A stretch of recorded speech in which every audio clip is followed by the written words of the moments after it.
There is no denying collaboration is a key to your success, both professionally and personally. And it's really a lot more complicated than anyone may give it credit. Just think for a moment.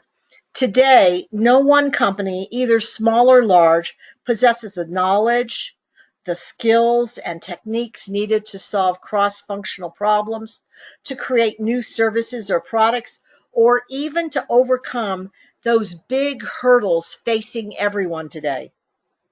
You know, even the revered Steve Jobs had a collaborative team behind moving his company into 15 years of successful profits. So let's look at what we need to be thinking about in today's marketplace. Partnering relationships, internally and externally, have become the norm. If you're thinking you've got collaboration wired and you don't need to learn anything more, perhaps you're right, and congratulations if that's so. However, based upon my experience, I'd rethink that stance if I were you. But before we jump into determining if collaboration is even the right process, ask, is this a project or decision that will be better if made collaboratively, or is this something we executives have as authority and should decide alone? Sometimes collaboration is used in abdicating of responsibility, and I see this a lot around the country. Productive, healthy collaboration is where more is achieved by coming together. Let's look at the 6 building blocks I believe help and enhance the collaborative endeavor, whether you're using these 6 blocks in business or in your personal life. The building blocks are know the scorecard, know the destination, know yourself, know your partner, know communication, and last, and certainly not least, ask the ultimate question. Now, if you're someone who needs a bit of stats to become a believer, check this out. The research shows that 70% state teamwork is very important in today's marketplace. 86% cite lack of collaboration for workplace failure. 97% lack of team alignment negatively impacts the outcome of a task or project. Proof positive of how critical I see collaboration in today's world. Now let's check out that first building block, know the scorecard. This is often an overlooked step, or at least minimally skimmed over as deemed not critical to the ultimate outcome. Au contraire, this is a misstep which often leads to frustration for those involved, if not complete failure. The first item to address is, are we going to collaborate successfully? How can we do it? Get specific, drill down. Breakdowns occur when your efforts begin by assuming everyone has the same notion of collaboration. Clearly, this is inaccurate. Not everyone comes to the project with an equal degree of commitment. Haven't you been ticked off with partners of yours who you've completed your section of the project, but when everyone shows up, no work has been done? So you've worked your you-know-what off to meet a promised deadline, but no one else has. What if the group discussed healthy deadlines and consequences ahead of time?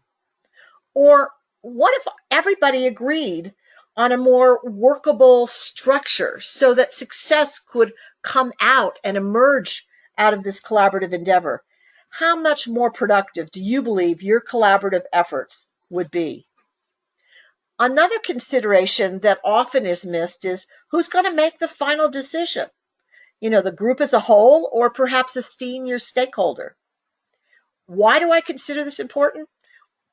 If everyone on that team believes the decision is made by the collaborative team only, and then later in the game, they have a senior member come in and snatch the final decision out of their hands, what happens? At a minimum, the wind is taken out of everyone's sail, correct? How much effort do you believe that team will make the next time? I can practically guarantee that it's not going to be 100%. And companies then wonder why only 30% of their workers are engaged, according to Gallup.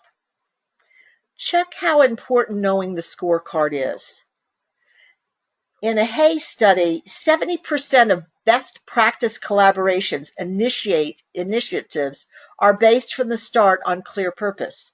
70% of the best practice collaborators clarify roles from the very start, which is what we were talking about. So spending time looking at and making scorecard decisions on how to overcome barriers that you may find is really productive. And what you end up with is results-oriented and satisfying collaborative endeavor, as well as a minimum pain for everyone involved. The next building block is know your destination. No one would actually contemplate starting a road trip without knowing your final destination. And this is particularly imperative if you want to find the fastest, most efficient route possible. Because without a destination or a vision in mind, particularly when you're talking about a group effort, confusion will reign. So let's take a look at Jorn Utsen's successful and amazing collaboration to see collaborate efforts at its very finest. Maybe you don't recognize his name, but you sure know the daring masterpiece he and his team created. Perhaps you never heard the beginning of the story, however, where they ran into what could be called minor design problems. Well, actually, I don't think anyone could categorize it as minor, since when they looked at the architect's design, it was determined it couldn't be built. But that didn't stop them. It required the dedicated, open-minded collaboration and problem-solving efforts of everybody working together: the architect, the engineers, the contractors, and the builders. Everyone stretched themselves to the limits and beyond their quote-unquote already knowing, of their individual expertise to collaborate together to make this Sydney Opera House become reality. None of us would experience the beauty and the awe we feel when first glimpsing this amazing, outstanding Sydney Opera House building. And we owe all of it to an unprecedented collaboration between architect, engineer, laborers, and contractors. Amazing, innovative breakthrough outcomes such as this is what companies are looking for when they put together collaborative teams. Results one single person's vision and expertise alone would never be able to achieve. It is this combined spirit of breaking through the boundaries of our mind that companies are expecting. And look what happens when companies achieve this collective vision. And this comes out of research from Jim Collins' book, Built to Last, which is an old book, but well worth reviewing. In his mind's eye, he believed visionary companies were far more profitable than other companies. And so he took $1 and went back and invested that $1 in general market companies and in companies he saw as visionary, that he identified as visionary companies. And then he fast forward when he wrote the book, 1990, and he learned that dollar in general market companies earned $415. However, look at what happened to visionary companies. $6,356 in profit. really not a bad outcome. So keep destination in mind. Now, let's look at another building block that it's really important, and it's called know yourself. You know, you're the most important ingredient to any collaborative endeavor. Why? Because you're the only part of the collaborative exchange you have any control over. And this is why it is so necessary for you to develop strong self-awareness muscle for yourself. Let's look at it. By the way, not only is it instrumental, self-awareness, in your being both a collaborative partner, self-awareness is one of the key characteristics of strong leaders wherever they show up. And self-awareness lowers your stress levels, while at the same time has you bouncing back faster from the challenges that you face in your work experience. So the next building block is know your partner. You know, when you run into a tough cookie on the team, and I guarantee you will, the onus to make it work comes back to you. Yeah, I know. You don't want to hear that. It's up to you to make it work with one or more of these hard to get along people, and it's still the truth. To be part of an effective team requires you getting outside of your comfort zone. It means you have to clear your mind of any opposition to a person's idea and rather explore for gold. How do you do that? Well, I love what Stephen Covey said in his book, 7 Habits of Highly Effective People, where he said, first seek to understand before being understood. Begin pursuing an open-minded style which explores ideas as though there's gold in the concept, even though you can't see it yet. You're not questioning to quarter your partners. Rather, you're curious about how right and great they are. Such a shift in perspective will lead to breakthrough thinking. You know, the work from Dove Eden, a psychologist, crystallizes the impact of this.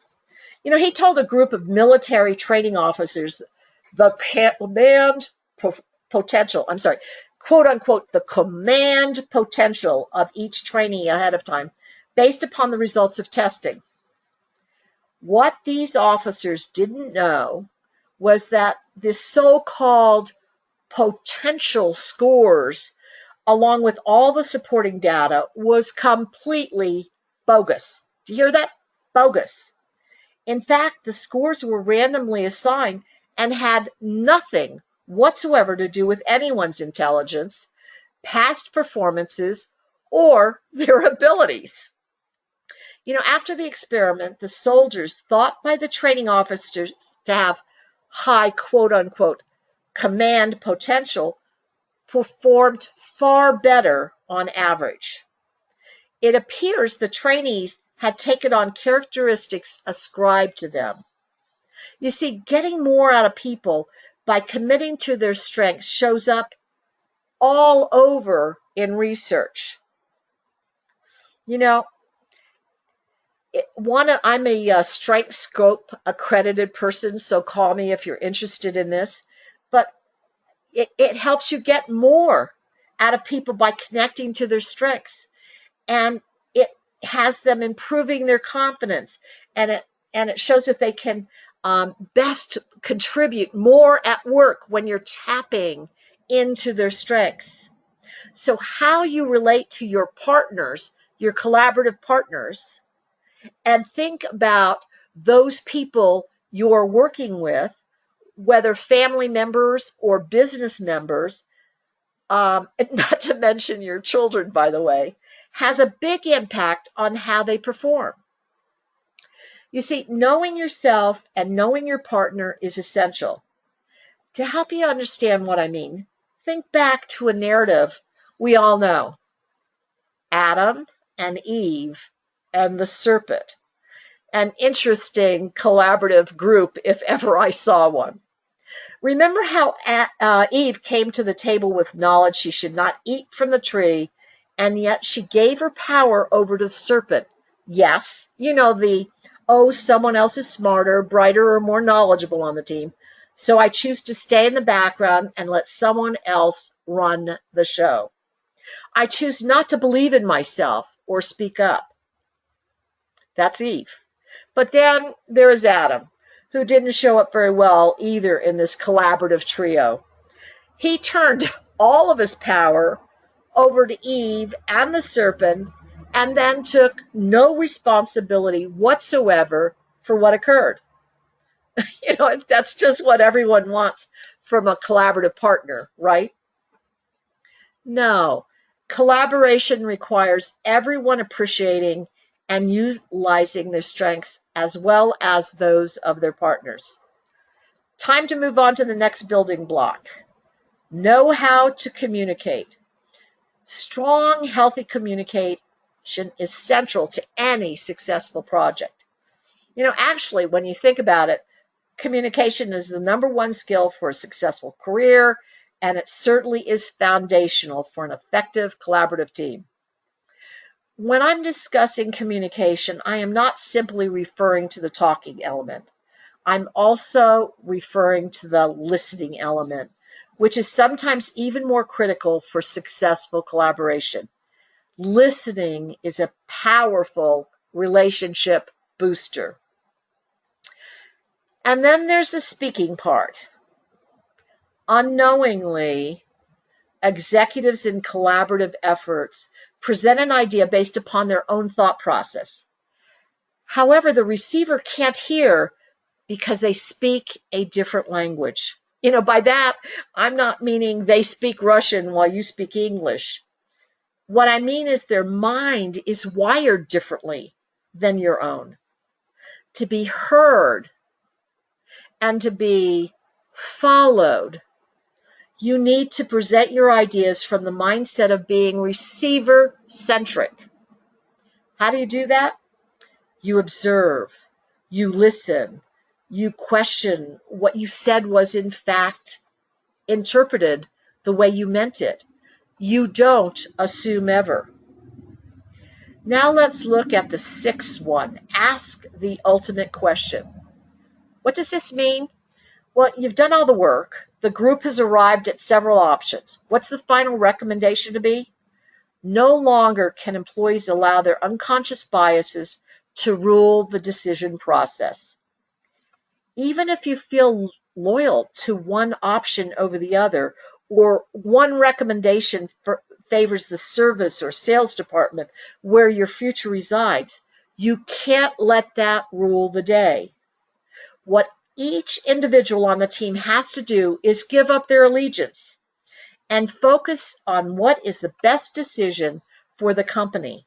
And that becomes a recommendation from the entire collaborative team. It is about building culture where the whole is always optimized. Just imagine what our world would be like if Adam and Eve and the serpent had collaborated. Interesting to think about that, isn't it? I'm thinking it would look very much like the Garden of Eden. These 6 building blocks will not only aid you in your company endeavors, but it also aids families as well as any other time more than one person comes together to achieve a mutually agreed upon purpose. So what aspect of the 6 building blocks of collaboration are you really willing and going to take on for yourself? I can't wait to continue this dialogue with you. Much success, always.